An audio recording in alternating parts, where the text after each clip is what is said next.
Hi everyone, it's Liam Naden here, and welcome to this week's episode. And I've got something pretty interesting to talk to you about this week, and I've called it the one thing you must stop doing if you want to save your marriage. And the thing is that in my private coaching and with the people I work with in my Save Your Marriage program, I see lots of common themes, and these are, if you like, patterns of behavior that I see repeated over and over.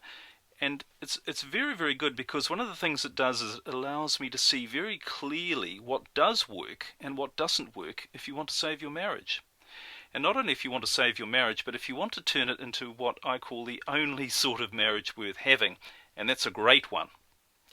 So what I'm going to talk about today is one of the main things that I see virtually everyone do who's in trouble in their marriage. And this not only turns out to be wrong, but it makes the situation much worse, and usually, in fact almost always, without people realizing it. But I'd go so far as to say that if you don't stop doing this, then you virtually have no hope of saving your marriage. So we're going to talk about what it is and what you can do to stop doing it in a minute.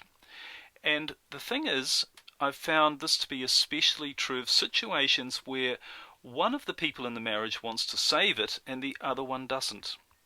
And in many ways, this is probably the most difficult situation anyone could ever face in their marriage. And if you're in that situation, I'm sure you'll agree with me. Because after all, what's happening is you're dealing with two people who want completely different things. So if you're the one who wants to stay, and I'm assuming that it is you if you're listening to this, and your husband or your wife wants to leave, then you're probably in the situation of feeling that no matter what you do to try and save your marriage, nothing's working. And in fact, whatever you're doing is probably making things worse, I'd go so far as to say. And I see this all the time, because the problem for most people when they see their marriage starting to fail is they simply don't know what to do.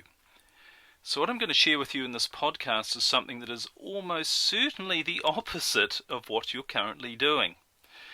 But surprisingly, you'll find that it's extremely effective.